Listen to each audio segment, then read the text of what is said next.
नमस्कार दोस्तों। और ये बात है 1 अप्रैल 2001 की। गर्मी का मौसम चल रहा था यूपी गाजियाबाद। गर्मियों का मौसम था, पावर कट्स मेन से, क्योंकि उस टाइम पे इतना तब हमारे पास कोयला नहीं था कि हम बिजली 24 घंटे दे पाए। और तब ऐसा ही था, तो हमारे पावर कट्स बहुत ज्यादा होते थे, हद से ज्यादा। अगर इस समय होने लगे तो शायद आप सरकार को कोसने लगो, लेकिन पावर कट्स समय बहुत थे। तो क्योंकि उस समय नई नई बिजली आई थी, तो पावर कट्स होते थे, तो मेनली लोग थे, जो लोग थे वो छत पे सोना ज्यादा प्रीफर करते थे, क्योंकि छत पे ठंडी हवा चलती थी। और कौन ही गर्मियों में नीचे सोना पसंद करेगा? कौन वो मूर्ख होगा जो पसीने में सोएगा? तो उसी में से एक शख्स था हमारे राजेश। राजेश उस रात छत पे सो रहे थे। 1 अप्रैल को छत पे सोए और हवाएं बहुत ठंडी थी, अच्छी हवाएं चल रही थी। उनको नींद अच्छी हो गई, लेकिन उनको ये नहीं पता था कि आगे उनके साथ क्या होने वाला है। तो रात के करीब 2 बजे उनकी नींद खुलती है और उनपे कोई अटैक करता है, हमला करता है। और जब वो हमला होता है तो देखते हैं, अरे हमला, ये कैसे हो गया? तो उनपे हमला होता है। अब जब तो वो किसी को देखते नहीं है, और पर वो परछाई को देख लेते हैं। वो परछाई बंदर जैसा कुछ था और इंसान था, और वो सडनली गायब हो जाता है।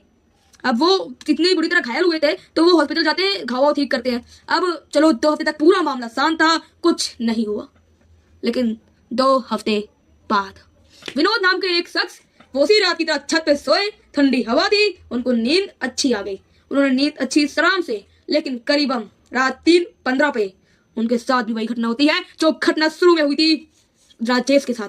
तो विनोद के साथ भी वही सेम घटना होती है। वो भी किसी को नहीं देखता, बस परछाई को देखता है, और उस पर भी खरोच वरोच के निशान होते हैं। वो परछाई को देखता है, बंदर जैसा था, कुछ ऐसा था, और वो किसी को नहीं देखता, और बस रिले गायब हो जाता है। अब लोग इससे पहले कुछ समझ पाते, अगले दिन ही रात में मोहम्मदीन नाम के एक शख्स पे हमला हो गया, जो अपने झोपड़ी में सो रहा था। जी हाँ, जो अपने झोपड़ी में सो रहा था, उस पर हमला कर वो इतनी बुरी तरह इंजर्ड हुआ, बुरी तरह अटैक्ड हुआ कि उसको 21 दिन हॉस्पिटल में रखना पड़ा। सोच लो कितनी बुरी तरह वो इंजर्ड हुआ होगा, या फिर कितनी बुरी तरह वो अटैक्ड हुआ होगा। तो अब लोगों में खौफ आ गया, भय आ गया, यार ये क्या हो रहा है? लोगों ने माथा पकड़ लिया, भाई मंकी मैन। हाँ जी गाइस, उसका नाम रखा मंकी मैन। तो मंकी मैन बोलो, यार ये बंदर ऐसा दिखने वाला शख्स है कौन? तो पुलिस वही फोन कॉल आने लगे। पुलिस ने भी इन्वेस्टिगेट करना शुरू कर दिया, लेकिन उन्हें कुछ नहीं हाथ लगा। लोगों के अंदर खौफ भरता रहा। ये पहले गाजियाबाद से शुरू हुआ, और एनसीआर के हर दिल्ली एनसीआर के हर चप्पे पे फैल गया। कैसे 100, 200, 400 के आने लगे कि हम पे मंकी मैन का अटैक हुआ। लोगों में बहुत ज्यादा खौफ आ गया। तो उस समय क्या हुआ कि खौफ तो जब आ गया था, तो लोगों ने एक ग्रुप बनाया कि भाई हम एक ग्रुप बनाएंगे, हम लाठी वाठी अपना हथियार लेकर चलेंगे, जहां भी मंकी मैन दिखा उसे मार देंगे, उसको काम खत्म कर देंगे। और उस चक्कर में उन्होंने बहुत निर्दोषों को मारा। एक व्यक्ति जा रहा था और उसको पट पट लाठी से मार दिया, उनको लगा मंकी मैन है, लेकिन फिर पता चला वो तो निर्दोष आदमी था। और ऐसी था एक वैन ड्राइवर, वो अपनी गाड़ी लेकर निकल गया। और जब वैन ड्राइवर निकला, तो उस चक्कर में सबसे पहले पुलिस सोचती है कि भाई यार ये लोग तो ऐसे निर्दोषों की जान ले लेंगे, हत्या तक कर देंगे, तो सबसे पहले हमें उनका स्केच बनाना पड़ेगा। तो पुलिस सारे विक्टिम्स को लाती है, बताओ वो कैसा दिखता था, कौन था वो? तो सारे विक्टिम्स के आधार पर 2 स्केच बनाए थे, जिसमें एक विक्टिम की नाक चौड़ी थी और मुंह थोड़ा वैसा था, और जो चेहरा था वो चपटा था। और दूसरा स्केच तैयार किया, उसमें सन ग्लासेस पहने हुए थे। जी हाँ, सन ग्लासेस पहने हुए थे, और फिर एक चेहरा थोड़ा कर्व था, और ये 2 गए। तो उन्होंने एक पोस्टर पब्लिश कर दिया कि भाई ये है मंकी मैन, किसी को मत मार देना, तो 4 जायजा लगाऊंगा, जेल में फंसोगे, कहीं दिखोगे नहीं। तो फिर लोगों ने देखा। उसके बाद जब इन्वेस्टिगेट और हुई, 200 लोग फोन आने लगे, तो यार उन्होंने सोचा ये मंकी मैन तो नहीं होगा, कुछ तो दिक्कत है। पुलिस ने इन्वेस्टिगेट और किया। जब उन्होंने फोन कॉल्स को निकाला, जो फोन कॉल्स करते थे उनमें से जो 1/3 लोग थे वो सिटी प्रोटेस्टर थे, वो प्रोटेस्ट करते थे। जी हाँ, वो प्रोटेस्ट करते थे। और फिर उसमें 1/4 लोग थे जो एक तरह से निचली एकदम लोअर क्लास से आते थे, गरीब होते थे, वो कॉल करते थे। और कुछ आतंकवादी संगठन थे, यानी मंकी मैन फेक था। तो फिर वो चोटे क्या, उसका सबका आगे खुलासा करेंगे। लेकिन आपको एक चीज बता दूं, तो मैंने नाम चेंज किए हैं, तो आप नाम पे मत जाओ कि नाम गलत है। मैंने बस नाम चेंज किया और कुछ नहीं, क्योंकि आपको समझाने के लिए जस्ट 5 चेंज नेम्स। तो चलो दोबारा अपने टॉपिक पे आते हैं। तो मतलब फिर चेंज किया, तो जब इन्वेस्टिगेट की, तो साइंटिस्ट से ही बात करी, तो उन्होंने बताया कि देखो ये एक दिमागी समस्या होता है, क्योंकि उनके दिमाग में पहले से मंकी मैन था और वो उसको देख कर डर गए।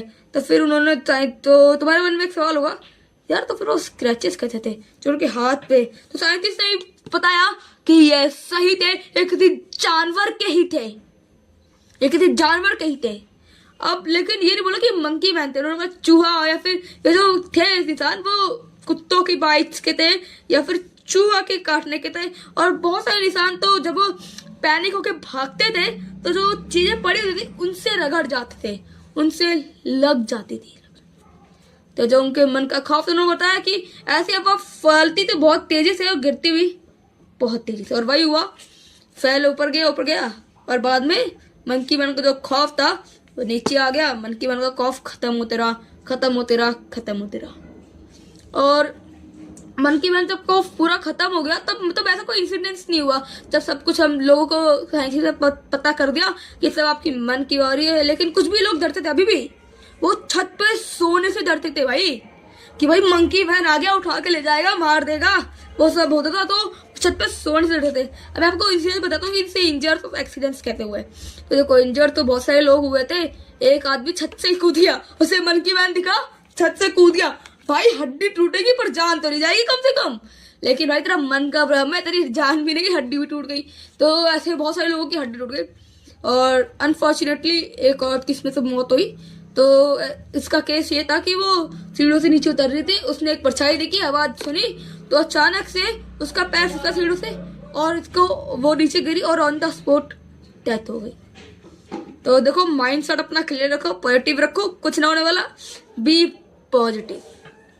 तो गाइस अगर आपको मेरी ये वीडियो पसंद आई हो या अच्छी लगी हो तो कृपया चैनल को लाइक करो, सब्सक्राइब करो और सपोर्ट दिखाओ। I need support. 1 सब्सक्राइबर नहीं है अभी, लेकिन मुझे भरोसा है कि आप जल्दी से 1000 पे पहुंचाएंगे। Thank you for watching my video, bye bye.